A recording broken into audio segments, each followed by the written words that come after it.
Good afternoon. Welcome to the Wednesday afternoon work session. We will have the privilege today of listening to Gina James. Let me turn it over to her right now. Thank you. Good afternoon, Gina James, Health and Human Services. I am here today to talk about our developmental disabilities program. A couple months ago, we had an amendment to our contract for developmental disabilities. And at that time, and in anticipation of a contract for the new fiscal year, the board asked if I kind of come back and share some more information. So I'm here today to do that. I have just a couple of slides with information to go through, and I also have a guest with me today. So I'll get through a couple slides and then I'll invite our guest up to share a little bit of information. So just as a reminder about our developmental disabilities contract, it's with the State Developmental Disabilities Administration. This contract, the state contracts with counties to ensure that certain services are available in each county across the state. The services in this particular contract include adult employment and day programs, as well as child development services. The definition of a developmental disability is something I always like to review. The state goes off of this definition for eligibility for these services. And that definition is, it's a disability attributable to an intellectual disability, cerebral palsy, epilepsy, autism, or another neurological or other similar type of condition that originates before the individual is 18 and it has continued or is expected to continue indefinitely. And so I always like to just reiterate that the adult employment and day services are considered long-term supports. And so partly because of that last part of that definition that is expected, supports are expected to continue to be needed. So Gina, I did want to ask a particular question about those who are diagnosed with developmental disabilities may also have problems with behavioral health issues. That's not what they're being treated for through these programs. Correct. Necessarily. Correct. But does that coexisting occurrence happen frequently for the developmental disabled, particularly adults? I imagine it does exist. I'm not purview to that other, other diagnoses or other treatment that people may be accessing only for these particular services, but I imagine that does exist and there's appropriate referrals made hopefully for those services. These programs are not designed for those kinds of, addictions or the variety of mental illnesses. Right. These won't be doing any of those types of treatments. It's focused just on the employment and day program. The contract, just a few details about the contract. It's a combination of state and Medicaid funds. The state determines our budget based on the number of eligible individuals that we're serving actively. So not who's eligible in the county, but who is currently enrolled in the adult employment or day program. And then they also look at the acuity level or the support hours needed for an individual and the employment status. So they have a big formula, and that's what kind of determines our budget. And how does the state become aware of a developmentally disabled person living within Washington State? What's the process? So an individual would enroll in services at DSHS. So that can happen at the local office or by calling. And there's a whole process they go through to determine eligibility, which includes like a medical evaluation and history and all of these things. That piece has to be done before someone is the age of 18. Otherwise, they're not able to enroll in those state services for developmental disabilities. And so once that happens, they're in the system, and then their case manager, who is from the local office, who does their annual assessments and things like that, will discuss certain services with the individual, whether it's, respite or housing or employment, and determine what they are eligible for and what that individual is wanting to do. So if they sign up for employment services, then it's in the system that way. And that's how the state can see it then to know who is active in our programs. So it's not based on referrals from physicians or healthcare providers who identify these as potential eligible person? They may send people to go connect with DSHS, and then they would be part, a physician, Yeah. for example, would be part of that process of determining eligibility. In that sense, yes. Thank you. Yeah.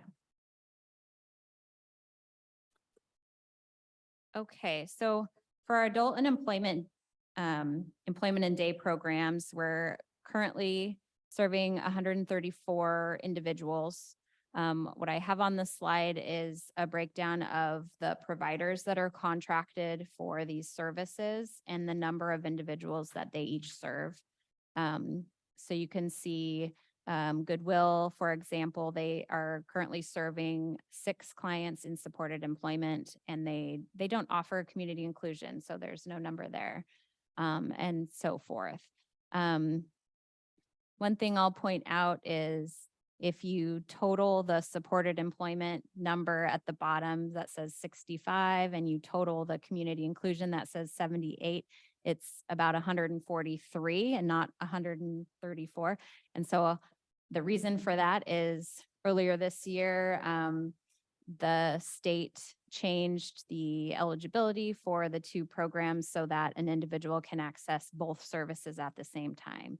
It has always been one or the other, and that was a change this year in January where an individual can be enrolled in both. So we currently have 9 individuals enrolled in both services. So that's why those numbers don't add up to the total that you see. So community inclusion would mean they're working 2 jobs. No, they are.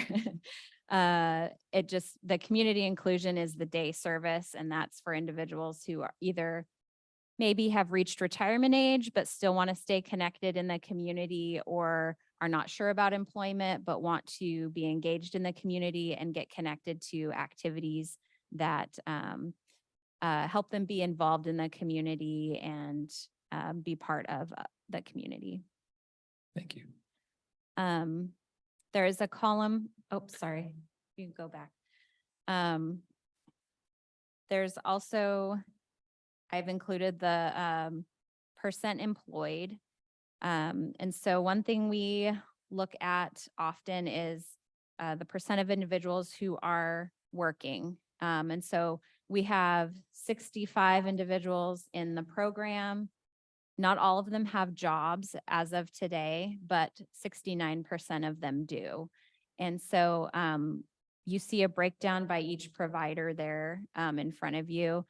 There's some factors that kind of play into that. So I mentioned acuity level earlier. When clients are involved in services, they're assessed at either a low, medium, or high acuity.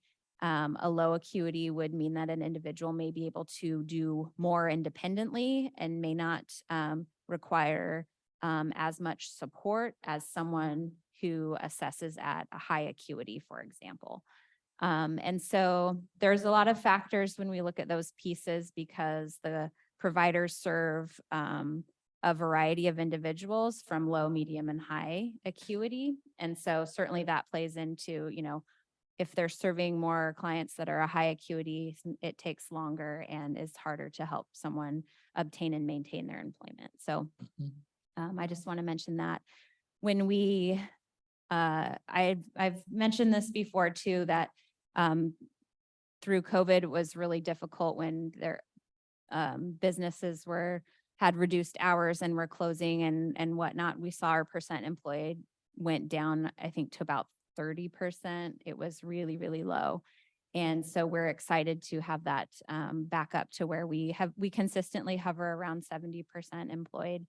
for that, and that's about what the statewide average is as well. So we're glad that that's back up. I also included just the number of, for child development services, that particular services for birth to 3, we work with one provider, the Progress Center. The 84 is an average of what we support each month in clients. It changes a lot over the months because insurance is billed first and other things. And so it's not a consistent number from month to month, but that's on average about 84 in a given month for those services. So when I was teaching, I know that Broadway School had the programs to kind of fill the gap between Progress Center and kindergarten with support. So it's a preschool program. They don't get any money through the county. They get it directly from the state, I suppose. Broadway, that's correct. Yeah. Yep. They do. There's a couple different preschool programs that help to bridge that gap between time periods, but not through funding that comes from this contract. Yep.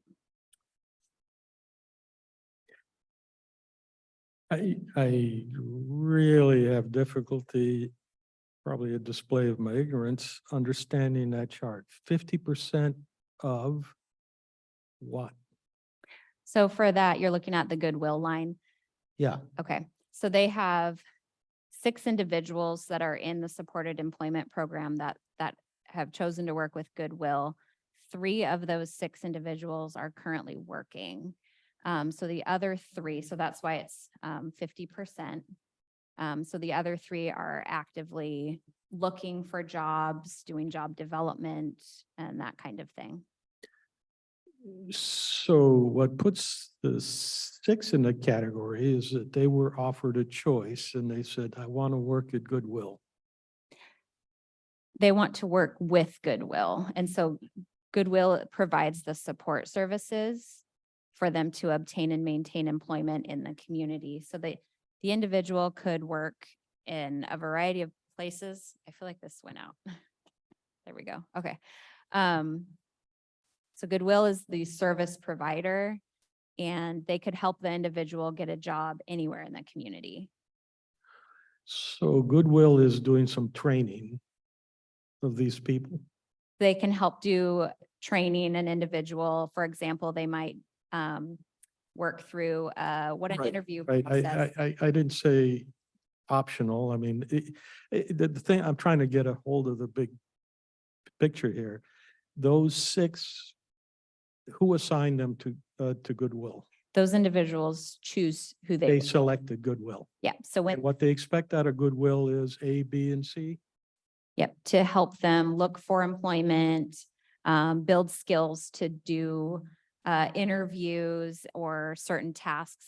And Goodwill gets paid for that. Correct. Okay. And then the 3 that are hired by Goodwill, they still undergo training from Goodwill, and so Goodwill gets paid and then pays them for the employment? They're not hired by Goodwill. Goodwill helps them find a job in the community. So they could be working at Safeway, for example. And the Goodwill staff that they've been working with to do the training and whatnot Okay, may go with them to provide support depending on what the individual needs. They might need a prompt or a something depending on their job and what their job tasks are in order to keep their job. so all of the providers there are actually providing training, not jobs. They provide training and support for individuals who are looking to obtain and maintain their employment in this program. Okay. And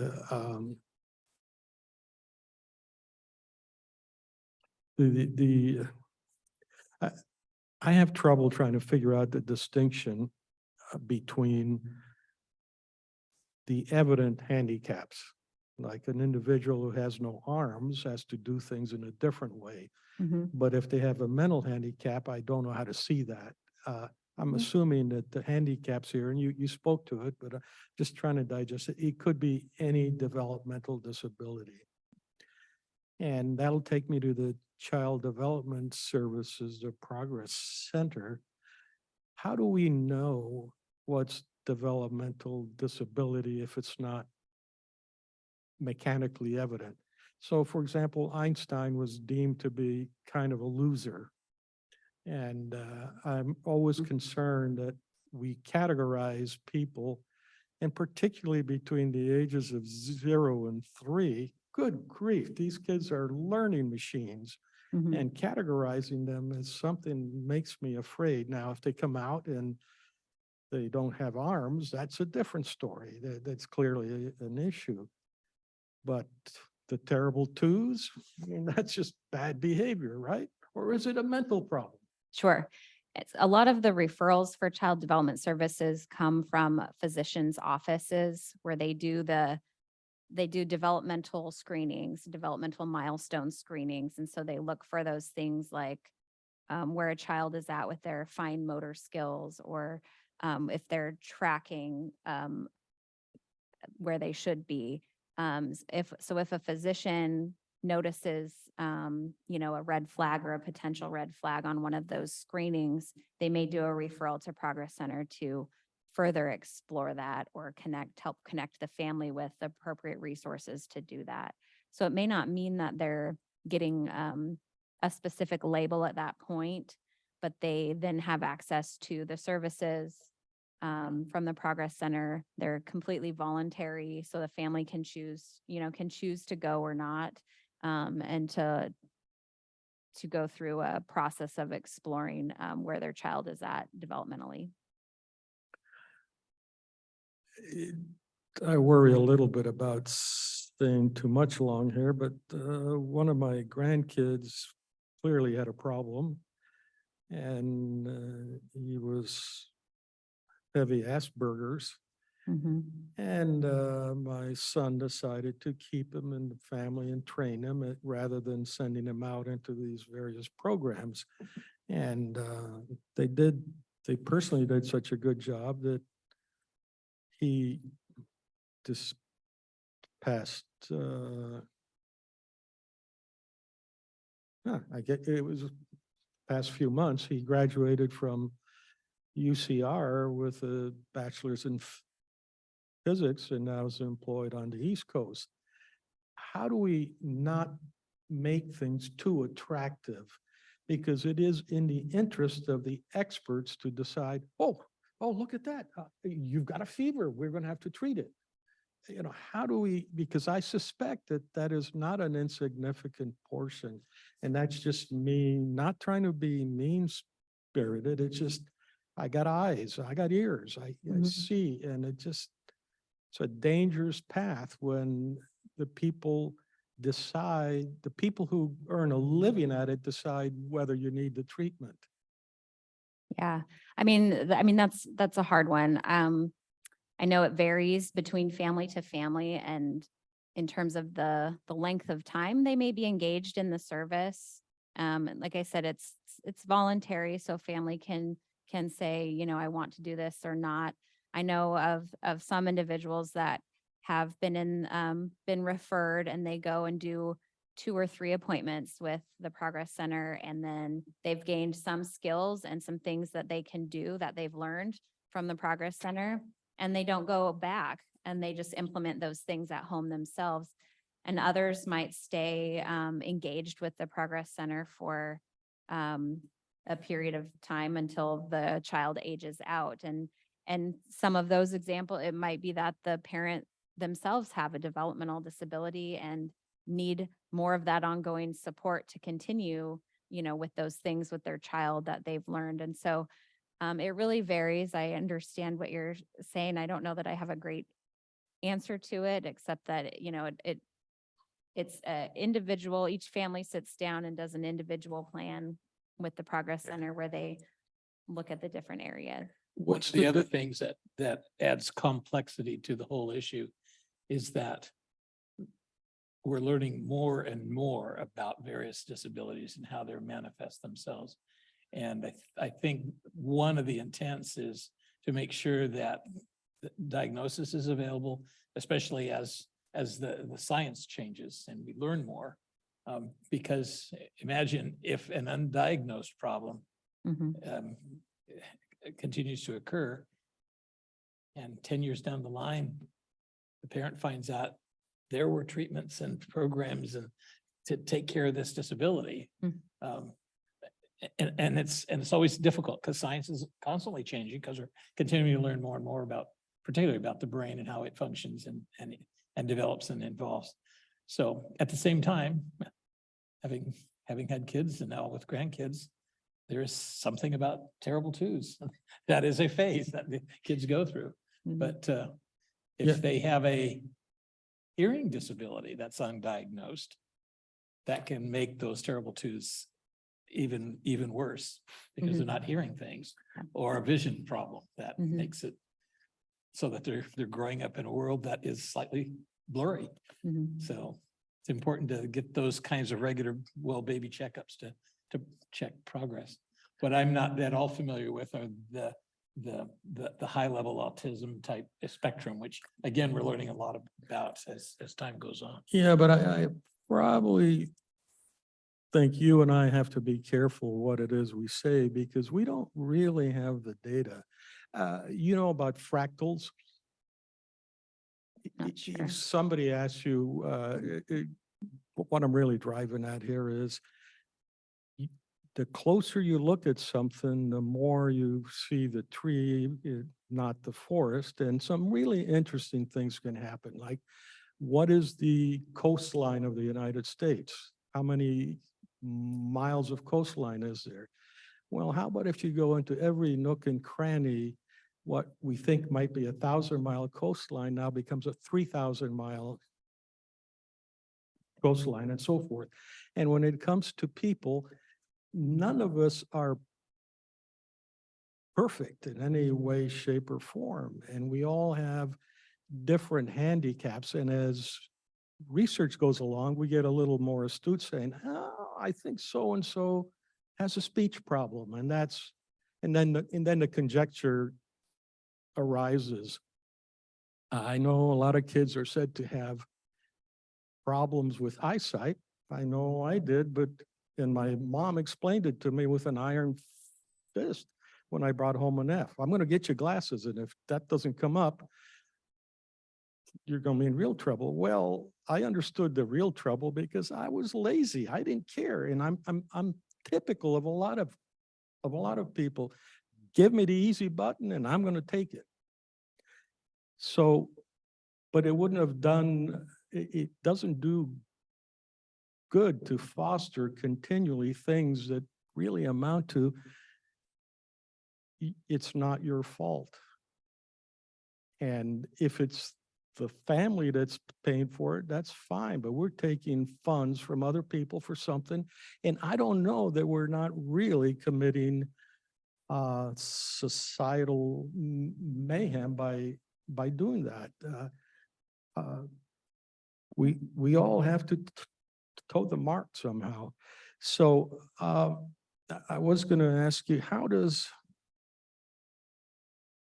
do you have the data, long-term data? I mean, we've been collecting data probably since the 1900s, early 1900s, on percentages of people, percentages of all that kind of stuff. Do we see any pattern at all? It's a little bit like the fractal problems. We ought to be seeing an increase, but is that explainable by closer examination? Because being disabled isn't just on this line, you're all disabled, and on this side of that line, Mhm. you're all enabled. Mhm. So, and we can move that line any place we want. And it's multidimensional. I'm doing it in 2 dimensions, but I think there's a couple of ways of trying to figure out a measurement, and that's kind of what you're asking. How do we Yeah. measure success? Gina did hint at one measure, and that is comparison throughout the state. If the percentage of employment is fairly consistent throughout the state, then we're probably on the mark. But the other one that's a little bit more intriguing is how many people are we missing completely? People who are disabled are eligible, but aren't participating in the program. How many have refused to participate in the program and see, you know, and that would help us perhaps better diagnose the effectiveness of the local programs. But you told me it's all self-referral. So how do you know?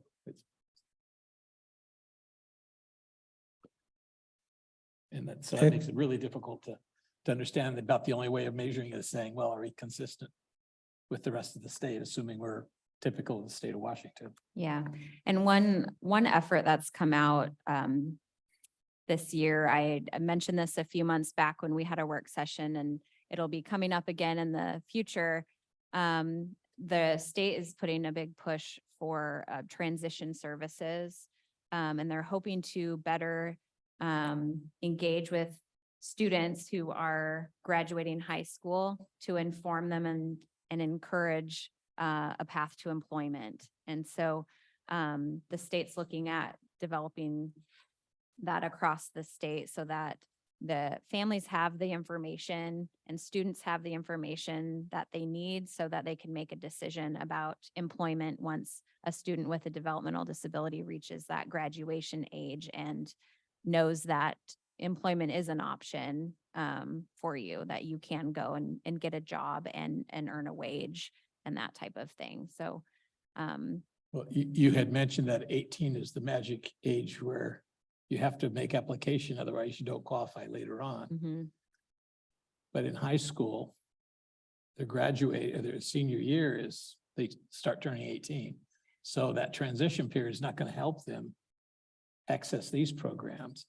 However, I understand that folks who are considered special education students have eligibility to attend through age 21. correct. And So as long as they're enrolled, I suppose they're eligible Yeah. to. And these forward. adult employment services, because of that with the schools, they're not eligible for the program until 21 or they've graduated high school. So there's that sort of connection there. So there'll be more information on that transition piece in the future. It's pretty clear in sports, and this country is very heavy into sports, that you take every individual and you challenge them. You may be a short, fat, white guy, but you still throw them out there in the PE floor to do the same thing as the thin athletic type. And you expect you expect the lower end to improve, not by saying you don't have to do it or something like that, but just asking them to perform. And that's what I'm afraid that we take away, and we don't understand the impact of these kinds of policies. I'll give you one kind of an offshoot, probably get me into trouble, but you go to Discovery Park up in Tacoma, and there are a bunch of raccoons around there, and there's signs saying, don't feed the raccoons, it ruins them. I'll stop there. You can figure out what it is I'm really trying to say. Anyhow, let me switch gears almost. You were taking a note as if you're going to try and get some kind of data. The Commissioner Weber pointed out that there's the other side of that coin also. It's a multidimensional coin. We're talking about the ones that self-identify or somehow, but there are a lot of people who may not fit in, but they would be a good control group. Question always is, what is the price of the cure? Because society has to pay for this price. And despite everybody thinking these things are free, they're not free. The money you spent here is the money you didn't spend researching cancer or building another bridge across the Columbia when the current bridge is shut down. All kinds of consequences, opportunity costs. Okay, now switching gear. The Head Start, how does that play in with what the progress Center does? So Head Start provides services at a variety of age levels, and it could be, it could be that the Progress Center, when they have a child who's transitioning, they may be serving a child who's also in a Head Start program. But Head Start does provide preschool services, and so they could transition someone if they're aging out at the Progress Center. That might be a next step to transition a family into, or to offer that as an option if they're eligible to access Head Start. That would bridge that time period between, when they're 3 until they can enter kindergarten. So I got the impression from the pieces I've seen that there could be an overlap, and you're saying you can be in Head Start and at the Progress Center also? You might be. They have some, I'd have to really look back at their available services, because I think Head Start has some younger age groups. The majority might be only 3 to 5, in which case there's kind of this clear cutoff, but they might have some programs, some home visiting programs that can occur below 3. So I'm not 100% sure on that, because I've not looked up their services recently. Okay. Then changing gears a little bit, how much have we spent on, how much does the county spend on developmental disabilities, excluding speech impaired certain people? So the last year's the fiscal year contract for last year was about 1.7 million. We only utilized about right at $1 million of that. I I'm anticipate sorry, could you begin again? the last year's contract was about 1.7 million, and we utilized about 1 million of that. Okay, and the reason we only used the 1 million was? The clients are authorized for certain hours of service, so it's an up to amount. So if a client's authorized for no more than 10 hours a month, for example, a provider may only bill 8 hours in that month, but the budget's based on those 10 hours. And so there's sometimes a difference there because of that. Or clients change, move, whatever the reason is. And at the end of the year, that 700K or so goes back? It just stays with, it stays with the state. It's not, we're on a reimbursement basis. And so we just don't draw that money down. It just stays with the state. We, the board, will see that as a amendment to the contract extending the date? No, on some contracts, they will ask to deobligate unspent funds. I don't think we've seen that with this contract. I think because it's that reimbursement process, so it just stays at the state, and we only draw down what we reimburse the providers for service. Okay. And then the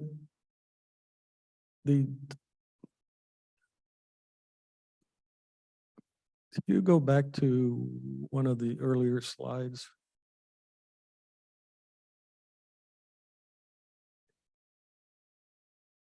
Okay. Could you give us some, so the adult employment, so there are some people who are just not going to be able to do much. They may not have the jobs around or the skills for things that don't. Okay. So what's the long term? So a person could be in this program for a lifetime? Depending on the support level, it is considered a long-term support. But that being said, there's each provider looks at what they're working on with an individual. So they have to update their goals with that individual and the family every 6 months. They look at what their plan is for employment. Sometimes it is determined that employment might not be the best path, or an individual says, hey, I've been trying and I'm not interested in this anymore. In that situation, an individual might choose to not be in the program anymore. They might choose to do the community Okay. inclusion. And the age group is gonna be, we're gonna cut off at age 65, normal retirement age? No, there's not an end age on it. So if an individual wants to keep working and keep at employment, then they're still eligible for the supports. I don't know if this is the right place, but I'm curious. I've seen some people in some of the food kitchens where they reach a stage in life where they're wheelchair bound. They really can't go find a job anyplace. They're old enough to have retired, but they don't have the funds to take care of themselves. What long-term program is the first one they would grab or that you would recommend? And you're asking for someone in general population or someone with a In the development. general, well, at some point, everybody's going to transition into, Mhm. I can catch you offline on that one, Okay. but I'm just curious. Okay. Okay.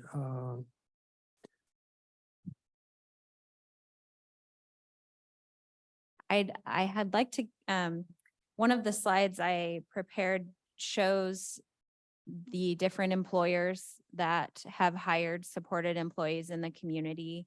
And Oh, yeah. so there's businesses from all different, the big corporations to smaller mom and pops type of places that have hired individuals who are supported in this program. We have the pleasure today of having one of those individuals here to just share about their experience with the employee. And so I'd like to give a few minutes to Jacob Trotter with Cowlitz 2 to just share some information about their experience.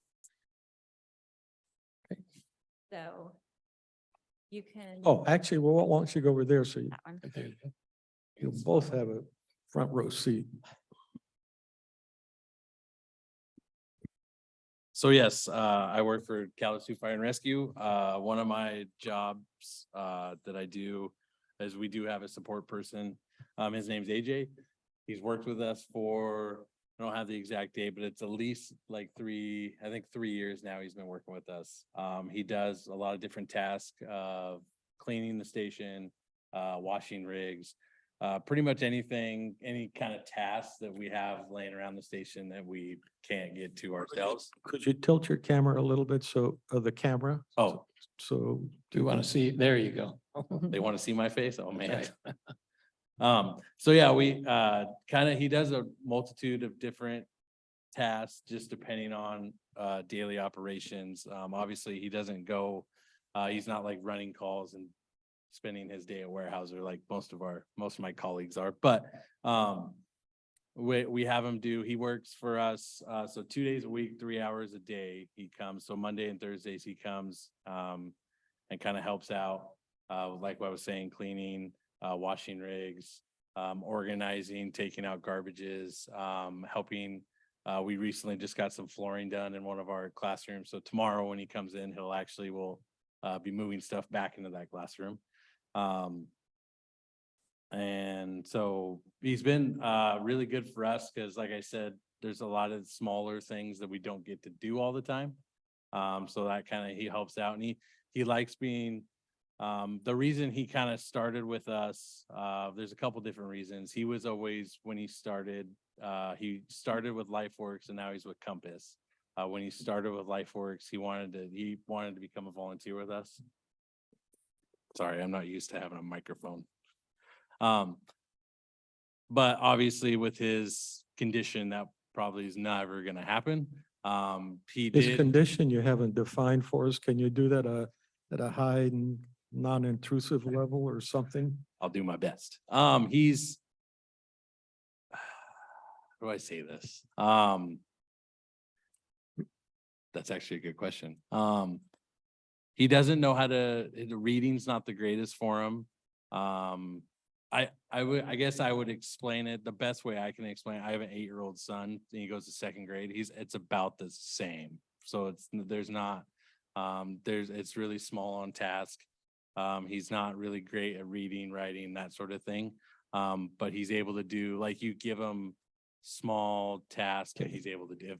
He is not mechanically handicapped. Yeah, Okay. if that answers your question. So yeah, when he was with LifeWorks, he actually first went over to Longview Fire to ask if he could do the same thing. Longview Fire rejected him. They said no. And then our former chief, which you probably know, Chief LaFave, his son was in this similar program as well.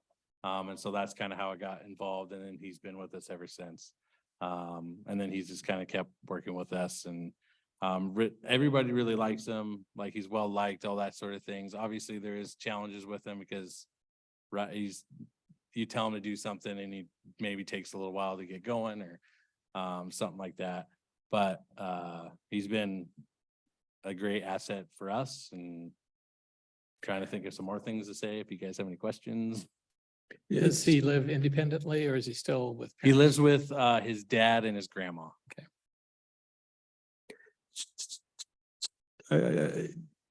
You needed the permission of your union to be able to bring him on board? I don't have the answer to that. I'm not 100%. I'm not in the union, so I don't know how that all works.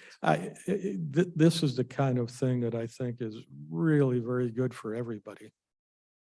So, and despite what someone might infer from my questions, I'm trying to separate this from something in other stages of life. So you pay this individual a salary of Yes. sorts, and I think he's considered part-time. I don't actually, again, I Yeah. didn't, but yeah. I'm not worried. We're not on this program supporting him at this point. He's a graduate, if you will. He is still being supported by Compass. But the level may vary depending on how he does in his tasks and what kind of support he might need to complete the task. Yeah, so he does have I don't know if I want to say social worker, but a person who comes, right now she's having some medical stuff of her own, so she hasn't been able to been around for a little bit, but he usually does have somebody to kind of steer him in the right direction, if you will. Because there's a lot of times where you tell him to do something. It's really hard for me. I'm in charge of kind of the oversight for him, but it's really hard for me because my day starts at 7 o'clock in the morning, but I have no idea what I'm going to do the whole time. So I might not be able to be with him for those 3 hours. I might have to, like I brought the example, Weyerhaeuser's kind of on fire right now. So, but we've been kind of crazy. So today would have been he would have been kind of on his own. So that's where that Compass comes in and kind of helps steer him along and helps him with that sort of stuff. Do they call those employment coaches, Yeah, job coach. job Yeah. coaches? Mhm. Okay, yeah. I couldn't think of the word. And how many hours a week is that, or a month? It depends, and I don't know the specifics of this individual in terms of what they're authorized for. But the level of support may vary depending on the individual, what their tasks are, and things like he's mentioned where there might be certain days where there's more support on the job, natural support with staff on the job, and other days where it would be more helpful for someone to come in so he's still successful doing those tasks. So it could vary just depending on all of those factors. And I know the Compass, they're having, or his job coach is having some troubles currently, because she was actually in the process through, I believe, the state to try to get more hours for him, for her to come, not for us, but for her to come. Because I think she's only allowed, I think it's like 30 hours or something. The only reason I know this is because she told me, but I think it's like 30 hours a month or something like that. And so if you do the math, again, I went to Kelso, so math's not my strong suit. But it's obviously he works more than that amount of time. So she was trying to get it to where he could have more hours to help. Cause like I said, you give him, you say, hey, have a sweep the floor. He might cut some corners or he might find one of the other people that's working around and talk to them and kind of lose track and stuff like that. So that's where the job coach kind of comes and says, okay, try to keep on task and try to teach them, how to properly sweep a floor. Cause like I said, not myself or my colleagues are able to kind of stay with them all the time. Just depending on what's happening. I'm pretty familiar with the A to Z spectrum on this. I know a young man who's an employee at Walmart, and it's 8 hours a day, 5 days a week, and the person couldn't be happier. You Mhm. feel value, Mhm. and that's pretty important. Mhm. Yeah, and I know that's AJ's kind of that like he just likes being around us, and I think he feels, and like I said, he's always like in his head he wants to be a firefighter, right? So, but truthfully, that's probably not in his wheelhouse just because of the Why don't you let him know that one of the commissioners feels the same way, but he's never gonna make the grade. perfect. Yeah, okay. Any other questions for our guest? I'm so thankful he's able to come and take a few minutes. I know it's busy out there this time of year.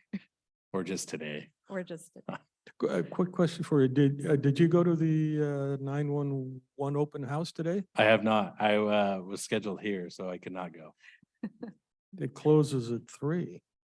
Well, I might be able to make it then. Yeah, okay, thank you. Yeah. yes. Thank you so much for coming, and you are welcome to scoot out of here or stay for the rest, whatever you'd like to do. Thank you. Thanks. Thank you. So it'd been a while since we'd had someone come in and kind of share. So I think that was one of the things the board had asked about last time, and I'm happy to line up some more if there's interest in hearing from more of the employers or from an employee themselves. So I'm happy to do that.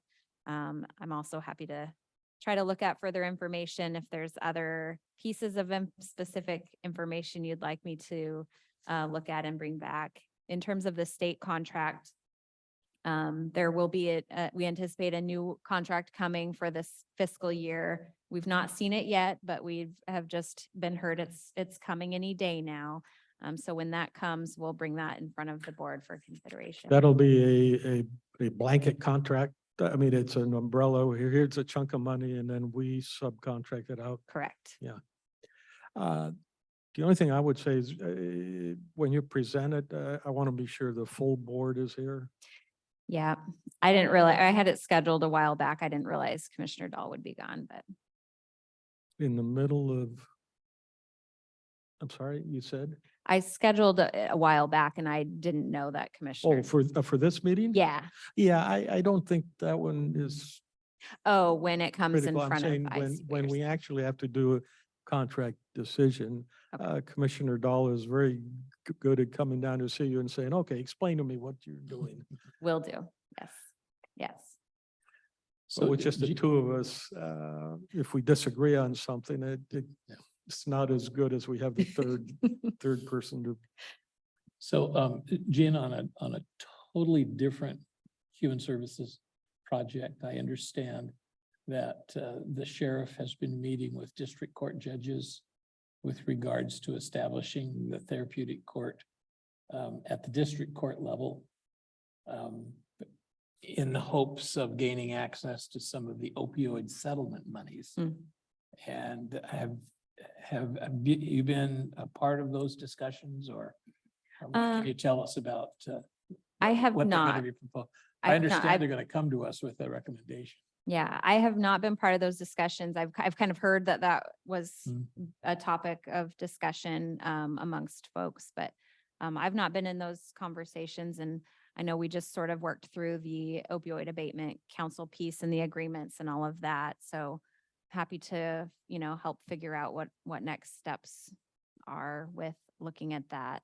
So last Friday, and in a little bit related item, last Friday, we had the CJTA Mm-hmm, panel meeting. mm-hmm. And once again, we had a bunch of money that was assigned to Cowlitz County that had not been spent. Mhm. And we've talked about that before. Why do we keep coming up zeros. And the reason I'm concerned is the need is out there, but the legislature will say, if you're not using it, you don't get it anymore. And, I don't want us to lose out on something that we're getting. Or Yeah. entitled to. Well, it has been, it's been difficult to utilize partly because of the way the funding is set. So the majority of the funding that comes in that CJTA contract is state drug court funding. And it has to be utilized for individuals who are in drug court. And it is only for certain treatment services, substance use disorder treatment services, and a handful of recovery support services. And UAs, Correct, and UAs. that's a huge. Yeah, but Are we using that can- money before we dip into our general fund dollars? That's the thing that I'm puzzled by. drug court themselves utilizes some of the CJTA money. I'm not sure what comes out of general fund. That part of the challenge is that treatment is often covered by insurance. And so it's those same treatments that people are required to do in their drug court program are often covered by their insurance. And CJTA money can only pick up pieces that aren't covered. That often means it is a lot of UAs because Medicaid only covers so many UAs per year and drug court requires more than what is covered by insurance. So we do pay for a lot of UAs with that funding, but that's part of the challenge with spending it is it's really for really specific services for a really specific population that those same services are often covered by insurance. And so it makes it challenging. I do have a meeting on Friday with Judge Basher and Adam to talk a little bit more about what different options might be with that funding. And Okay, thank you.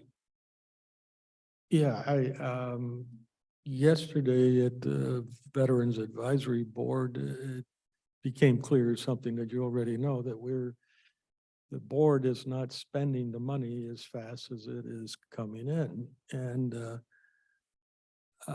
they may have put themselves in a box more or less in terms of thinking about how to spend the money. But I definitely am very much impressed with the folks there that decide that within that box, they don't squander, and hence they're doing a pretty good job. And it may be equivalent to exactly what's going on here. We give some money back, and I think you're asking. I hope what you're asking is, are there better ways for us to use the money? Because with the advisory board, they're trying to think of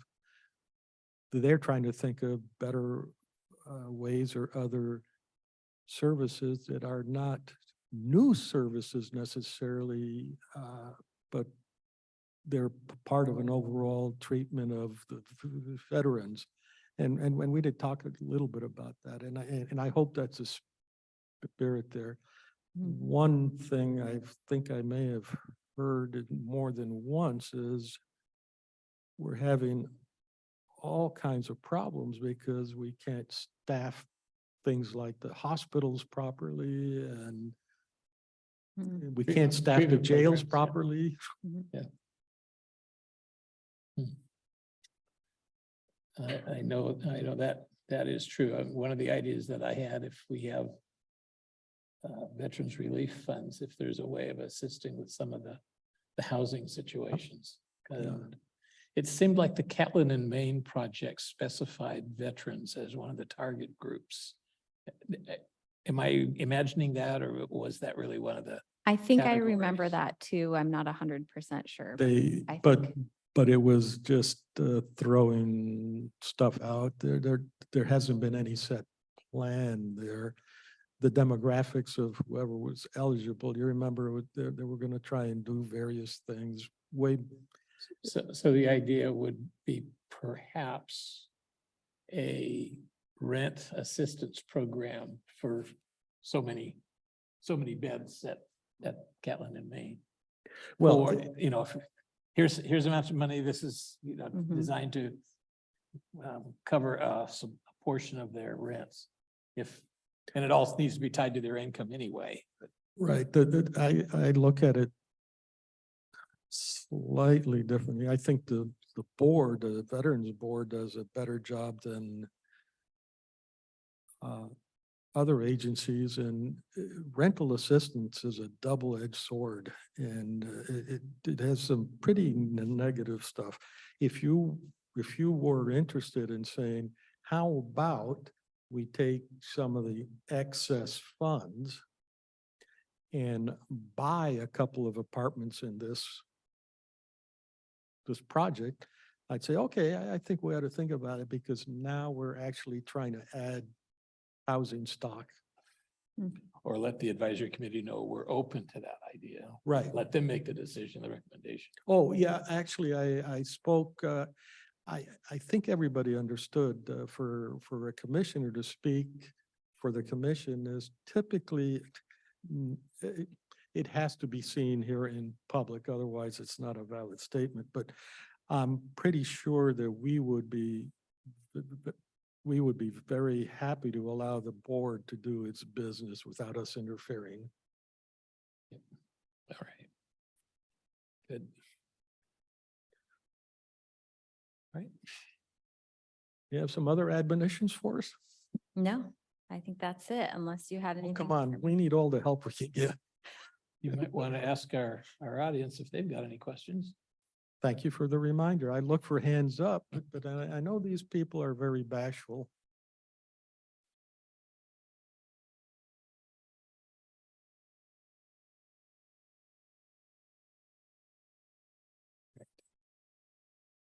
I was listening to some, I can't place it now. Oh, good. I But won't be bashful. It's,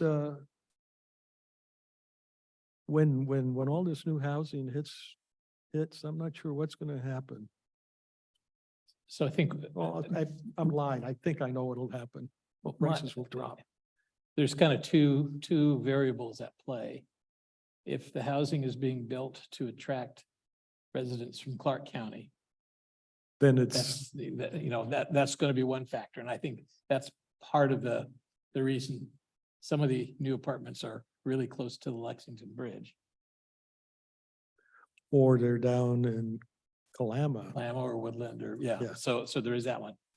But within our community, there will be my guess, a reshuffling, because there's been such low vacancy rates for so long.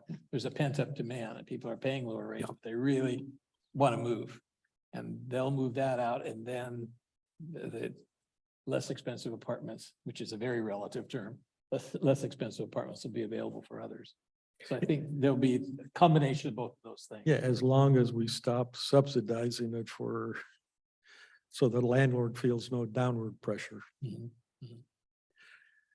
I just have a question, a comment and a question. If the Veterans Board, for example, but it could be any kind of agency, but if the Veterans Board is helping X amount of people and it costs, let's say, $125,000 per year, and the Veterans Board is taking in $200,000 a year, instead of taking that extra free money, shouldn't that maybe just go back to the taxpayers? I mean, there's taxpayers that are hurting a lot, and I have some neighbors that are really hurting. Their taxes keep going up. So here's the interesting dilemma, I think, if I remember reading the chart that you gave us last week. There's a minimum. If you're going to do veteran relief services, there's a minimum tax you have to levy. And we're at that level. Yep. Mm. So we're kind of stuck. I mean, it's kind of weird, but But is the minimum set by the commission? no. No, it's RCW. State law. And I'm really reluctant to cut that. It's, while I'm totally anti-war, and I think we ought to do things in a very different way, I'm not anti folks who have carried a heavy load. Oh, and I'm not saying that at all. I'm saying if all the veterans are being taken care of and there's an excess. The only worry I have that, and we discussed that a little bit at the board, is we don't want to go and attract people who don't need the help. And I cited a kind of a pejorative, ugly example during the Vietnam War. If you were 2 days a month in Vietnam, you would get combat pay. So some of the people who had the means to facilitate it would be putting their time in the Philippines at Subic Bay, and then they go to Da Nang or China Beach and spend a couple of days there and go back. And then there's a guy who's seeing such combat that he's having a hard time keeping it together. I don't want to equate those the same. And that's where the veterans impressed me that the board a couple of years ago, when I knew that that's what they were doing. To get help from them, they do an interview. And I'm very happy allowing the Veterans Advisory Board making the decision. Prior to 6 years ago, they were not doing that correctly, and they ran it bankrupt, didn't they? I know the funding has changed a lot over the years, and it was a few years back running a lot closer to spending everything that was coming in. I was told, I think it was just before I came on board, that it had run out of money and they had to be bailed out, and there were all kinds of issues. It could have, I think that was No. before my time. Yeah, I don't remember that, but we did fund the services through the commissioner's office. That was one of the clerk's duties. Mhm. And that was kind of awkward because, they would get recommendations from somebody and that. So we reinvigorated that Veterans Advisory Services, Mhm. and we covered more agencies. I think we had only 2 at the time and they were fighting with each other. That was more of the problem. It was interesting, at least at the time, veterans from certain wars couldn't relate to veterans of the most recent wars, or vice versa. And they didn't talk to each other and they were competing for the dollar. So, Different standards. yeah. So, Yeah, you talk to some of the old vets and they don't want to talk. Yeah, yeah. Talk to some of the new ones and they're more talkative.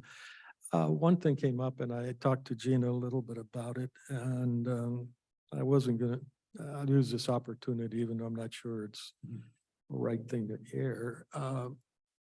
There was a time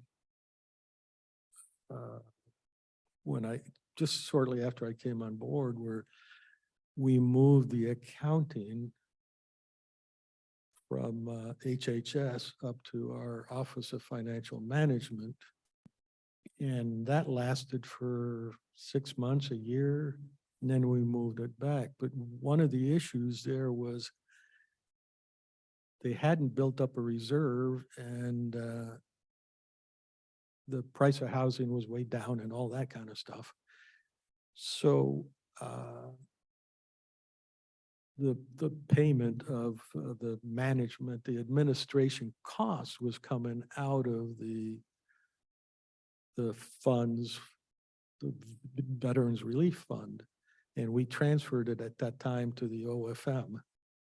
So it came out of the general fund. It's now been back at the Veterans Advisory Board. At some point, if issues became, that would be something else we could do. It's partially an answer to, well, it's the juggling of the money. It's still taxpayer funding, but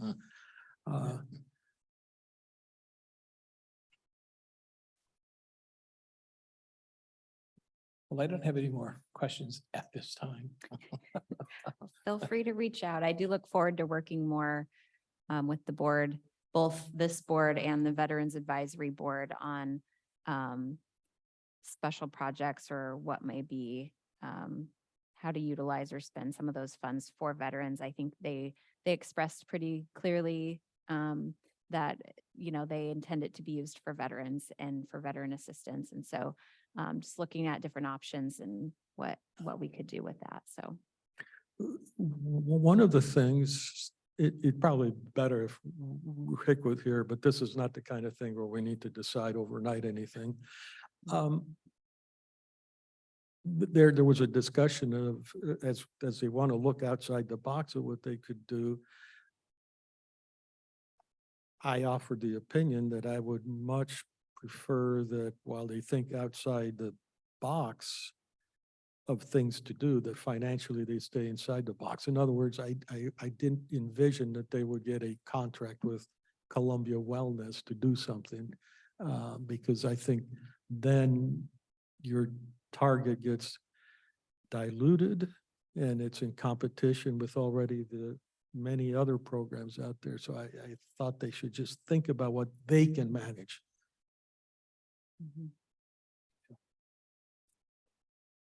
All right. I did actually have another issue kind of. And each morning when I drive to work, my route goes past the Civic Circle.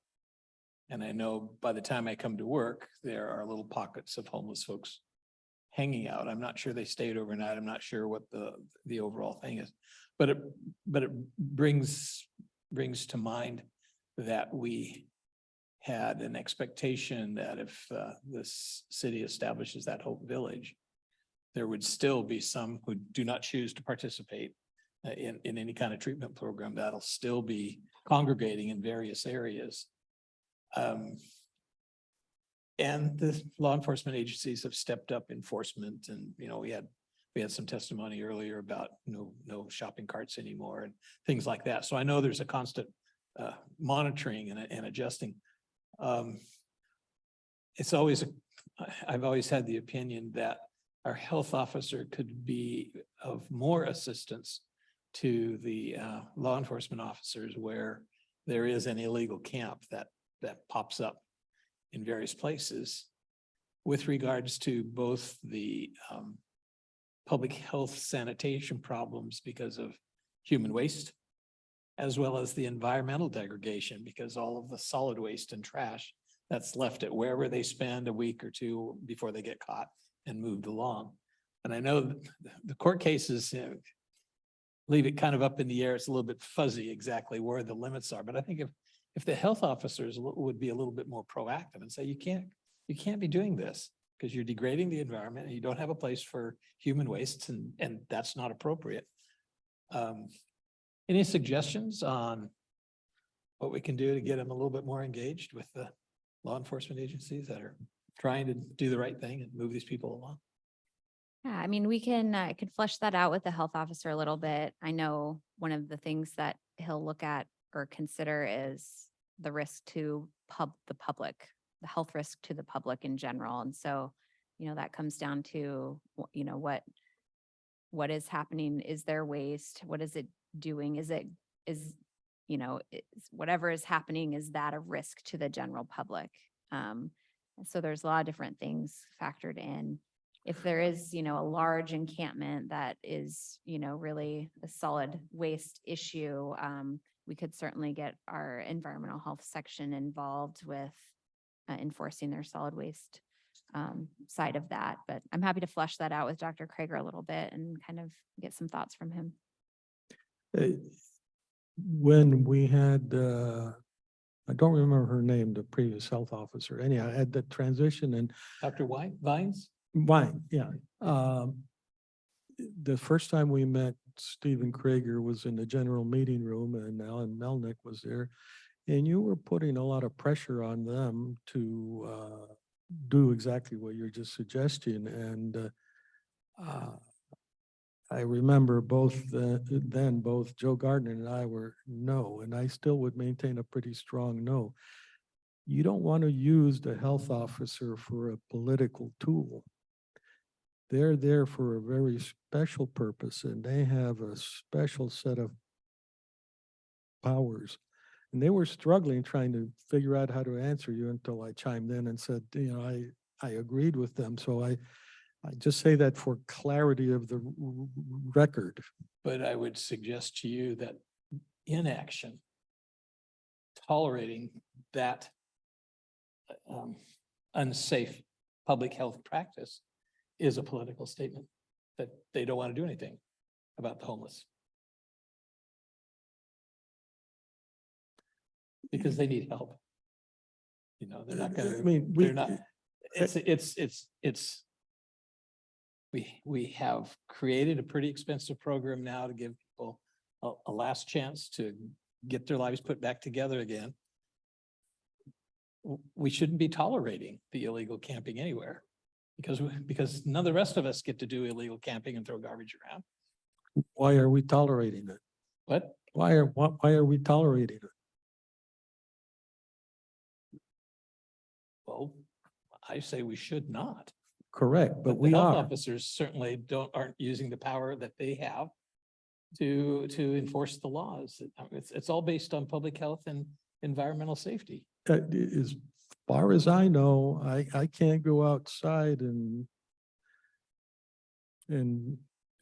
use the gazebo and do certain things that we know is Mhm. being done.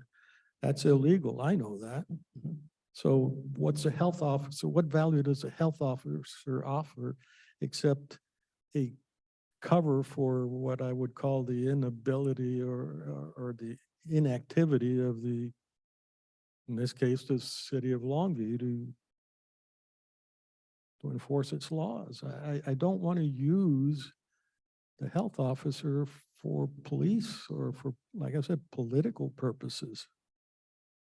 Well, it's gonna be political one way or the other. Either you tolerate it or you help law enforcement. Well, But however, having brought it up, yeah, I haven't heard requests from law enforcement for that kind of help. It's just, my question is, at least the Alabama site was a stinking, awful, horrendous environmental disaster area. And we never approached it from that angle. It was a corporation that was causing degradation of land and, you know, unregulated sewage poured out on the soils and garbage strewn everywhere. Oh, you bet they'd be penalized and fined. But did you go through the Camp Alabama and find that? when I was there and observing, it was especially after the rains when it was pretty muddy and sloppy and yeah, I have a it was not a very, very clean place at all. I have a very sensitive nose and I did not, it's from being hit up so much. There was no such issue. Now, I don't even know what we should do when we hear the reports of some RV that is parked someplace and just dumping raw sewage out. That's something that we ought to just be able to call EHU and some action and it should be done. And not only should be done then, not a month later after letters have been sent and all that kind of stuff. And that's just our, Again, that department works under the direction of the health officer, so. And legal experts who say you've got to notice and go exactly. through that entire Now long we're process. now we're getting to the problem. So, Yeah, and I'll just add that our health officer, I believe, made 2 visits down to the Alabama camp during the time it was there. And made recommendations on some public health improvements, and the city did, you know, take those recommendations and make some changes because of that. Yeah, but the health officer didn't come down with a hammer. It just said No. that this is really what you ought to do. Yeah, Yeah. I mean, the health officer has a big hammer. it could. Yeah, and you don't want to excite that hammer. At least I don't. Well, certainly don't want him to not enforce the law. But He's not an enforcement agency, but well, it should be. okay. Sorry, that was- So I did want to bring up, if we're done with Gina, I wanted to talk a little bit about a request we got from natural gas industry. Okay. in this particular community, we utilize natural No, this gas. natural gas is a pipeline gas, not, So in this community, we have probably the largest per capita paper production of any city in the United States with 3 paper mills. And one of the fuels well, that that they was day use. before yesterday. Yeah, that's true. So natural gas is one of their sources of heat, and they have several sources that they use in their operations. But the State Building Code Council has come out with some very severe rules and regulations that discourage, if not outright prohibit, the use of natural gas heating and cooking inside homes. And that will simply make it even more difficult for natural gas to be an option. And for counties who have emergency management service responsibilities, we need to make sure that we have access to different levels, different types of energy. We depend on hydroelectricity for most of our costs, but natural gas is a substitute. We have enough natural disasters occurring in a county like Cowlitz to be very concerned if you start taking away an important and available energy source. At any rate, the industry is involved in some lawsuits against the state to try to get that new regulation either put at bay, delayed, or reviewed again. And we were asked to prepare an amicus brief, which would make us a friend of the court with the perspective from counties that with our emergency management responsibilities, we need to make sure we have access to different types of energy, hydroelectric being the most important one, but natural gas being second, because the other alternatives are much worse fossil fuels to burn. So I don't know if you're comfortable at all with going to Doug and asking if he would be willing to prepare a document. I had prepared a draft letter that I could circulate for you to look at if you're at all interested, or maybe it's not our dog. I am completely interested. I will say we're on the same side of the conclusion. Mhm. I'm adamantly on the same side. How we get there is a different thing, but that's probably less important. Yeah, we ought to stand up and help them as much as we can. I'm so bold as to want to talk to our public services director about building and planning and any mandates that come down. Because I think I would do I hear you, but we're not going to follow that.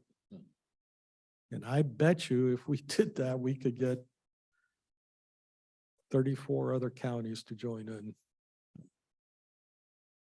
Yeah, just what they're asking is so stupid from any angle. I cannot think of one I can't think of one even mediocre material reason why that should be honored. Other than there's an RCW that says counties shall enforce state building code. So it's like the language is pretty stark, but we can go more strict, but not less strict than the building code. And that's kind of Yeah, let's not forget that you and I and another commissioner sat here without masks on. Well, you did occasionally. I did all the time. okay. Okay, well, I'll circulate that draft and Yeah, okay, thank you for doing that. Thanks. That's an Sure. important thing. cool. That's all I have for today. Gina, do you have any updates on, I'm curious about the job and any progress in their new great project? I don't know, which project? The one where they got $5 million or so to. For build the it? youth, Oh, the youth Shelter. shelter? Yeah. I've not heard of any updates lately. I just know that they were, chugging along with it, but I've not heard recently. I know Frank was out for some time too, so. I would think that would put a demand on counselors and things like that, because they're not just going to build a building, they're going to have to hire staff and all that, right? Mhm. Yeah. Yeah. Could you refresh us, how many, is that going to be a boys, girls, and Yeah, there's my understanding of boys, gosh, you're gonna ask me to really dig deep here. The boys side, a girls side, I think their hope was maybe 12 beds for each. I'm not 100% sure on that. age group? Under 18. I'm You- not certain. I'd have to Yeah. reread the proposal. Did I think 12 to 18? Is that the age group that? It might be 12 to 18. That would be a okay age, yeah. Yeah. Yeah, I know there were, So that would not provide any support for those aging out of the foster care system. They'd have to get housing support some other way. mhm. That's my understanding. Yeah. I know, DSHS would be involved for a licensure and that type of thing. And so they're part of that approval process and whatnot. And how would that impact the house that the agent Janice operates next to the morgue? So they do, Janice does drop-in services, so they don't have a shelter right there. And they close at 6 or something like that. I'm not sure exactly what their hours of operation are, but Are they, Yeah. they're still getting money from the county for those services, or? no, No. we've not contracted with Janice Oh, before. okay. We just Um, made the housing available, the building available. for them. Correct. It's $1 a year or something. Yeah. Something like that. Yeah, Okay. that's Yeah. right. Yeah, so youth might go into that drop-in center during the day, but be staying at the youth shelter at night or something like that. So it's the center downtown that kind of duplicates the Janice service. What do they call it? Oh, aware? No, Ascent, Arise. Event? Ascent, I think. Ascent? Ascent, yes. Ascent, the core health Yes, youth. right. Yeah, yeah, I know, they do a lot of services out of that facility. Janice does? No, Oh, the okay. core Core health. health, yeah. Yeah, with the youth But it's drop-in. kind of the same clientele though, isn't it? That Janice is supposed to work with. It could be, I I know. think it's significantly different, at least in quality. The Janice one, my touring of it and talking with, doesn't matter her name, is very different. It's much smaller organization, doesn't provide all the sort of guidance and training. By training, I don't mean it says you do some push-ups here. It just says, let's learn how to do this or do that. What I call more like osmosis or partnership education. And they have counselors per se. I think Janice in this case sort of has just, it's a place for kids to come after school. It doesn't do, and it's pretty Spartan in terms of, I think at the Ascent Youth Shelter or Center, they are, part of their effort is trying to engage youth who may be yeah. using substances and help get them involved in treatment and that type of thing. Yeah. Yeah, the guidance counselors are pretty important, and Core Health seems to do a good job there.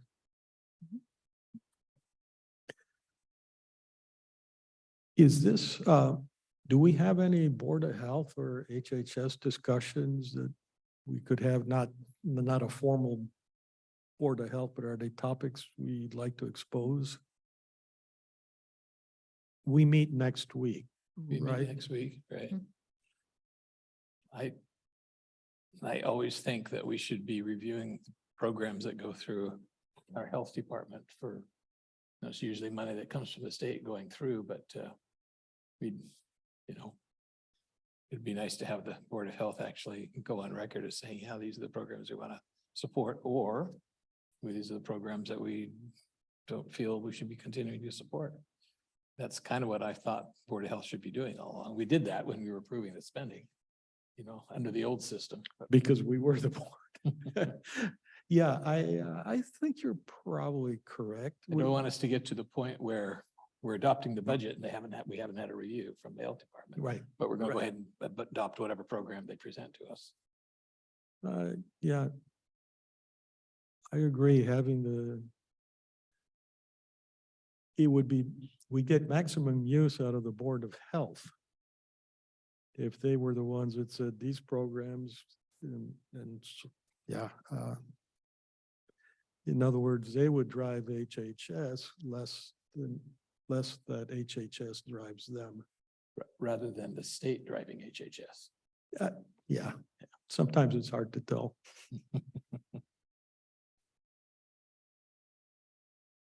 And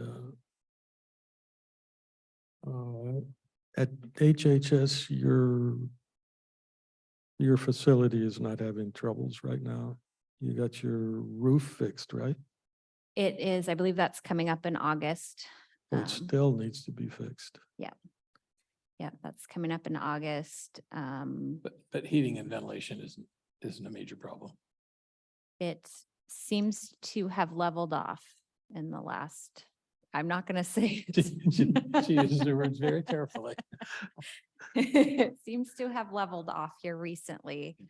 We are, we're not unique in our building. I know everybody has similar problems. It's certain Right. sections feel cold, certain sections I feel think we hot. closed the Hall of Justice because their air conditioning went out Oh, today, right? Isn't that- I told Judge Basher, this is actually a joke, Judge Basher, just take the wig off, take the robe off, strip down to your swimsuit. Delayed justice is justice denied. Yeah, we are looking at options in the front of our building. We've had some, in front of our entryway doors, it creates, just the way the building is structured, it creates a nice little alcove right there. And we often have people who sleep in that area in front of the door because it kind of gets blocked. It makes a little cubby and we've So had, if you look at the churches, where are they? Along here? They've got iron gates that they close now to cover up those we're looking porches. at different options to do something up there because we've had a couple instances now where individuals are trying to start fires right there. And that just makes us really nervous. So we're looking at some different options to kind of block that off from being an area that's Are they still hanging out in the back? occasionally, it's gotten a lot better since the Phoenix security drives through occasionally and it's And the been- mattress is gone. The mattress, Or the was it- couch or is was it the gone. the There couch was is a gone? couch for a long time. The couch is gone. I haven't noticed any people staying longer term. We have a couple people that show up occasionally and And part of it was shrubs being cut away too, wasn't it? So. the yeah, they whole did- back parking lot, they removed a huge section of the shrubs, which was made a big difference. It looks a lot nicer back there for one. Yeah. And it created a lot more visibility in that back area, which I think really helps. So it's not quite a hideout zone anymore. It just brings up a really interesting thing, which is, and I'll get to it as a sequitur to my first meeting where I was introduced to the HHS staff.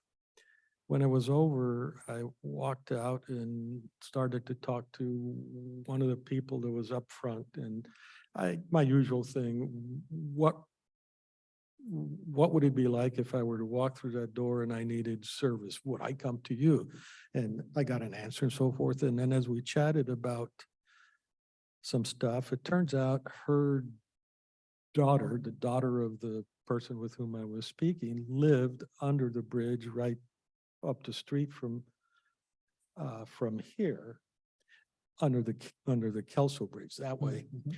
And she said, she's a heroin addict. She can come home anytime she wants. I asked her to come home, but she says, no, I'm free. I like this. And it struck me as sort of, how do you fight a situation like that when you do want to help, but the help is not willing to be received? So now you've got some people who are camping around HHS, and it's like you swing millions of dollars for programs to help these people, yet they're sleeping on your doorstep. And I'm like, something's weird. Have you chatted with those people that are there? Occasionally we have, but, you know, Security- sometimes there's some odd behaviors that we see. And so sometimes we'll call, homeless outreach teams, for example, and have them engage with individuals. Or if they come into the building, then we'll give them some information and, We had a fellow sleeping at Mhm. the annex, and because you step up and it's fairly nice. And the back door to the museum is another hiding hole. Yeah, that one is hidden enough that I think we probably got the wrong people there. Here, there was one when we had David Green watching, Mhm. and the guy actually, the camper, if you will, whatever it was, would actually talk to David, clean up at the end of, at the beginning of the day, sweep leaves to clean the place up, and I'm like, and Move along, yeah. I had really no problem with that. Uh, But again, everything depends on being able to discriminate between behaviors, and we're very often just in a check in the box. yeah. And oftentimes when individuals are in the front area, what we notice is when people start showing up to work in the morning, they'll start packing up and moving on. And Yeah, sometimes they leave a mess and sometimes they don't. And we hope they haven't started a fire, but, yeah, so I mean, sometimes folks are pretty good about just moving on when they notice people starting to come to work for the day. And hopefully they haven't left a mess. But we are looking at something for that front area just to add, you know, we'd hate for a fire to go on. but to be frank, that, I feel badly that we have combo locks on our bathrooms here. That doesn't feel good to me, and Mhm. putting that doesn't feel good to me either. But I will tell you in an ancillary commentary, when you're 75 years old and you try to take a flight, you don't have to take your shoes off. The TSA has an exception. And we would only, I mean, if we end up getting a gate or something, it would, you know, open when our doors open in the morning and we would close when we close in the evening. So, Yeah. yeah. Did you have anything you'd like to comment?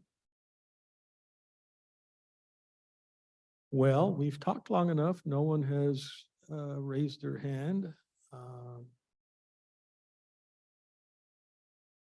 So you want to call it a meeting? Call it a day, yep. The meeting is now adjourned. Thank you, everybody.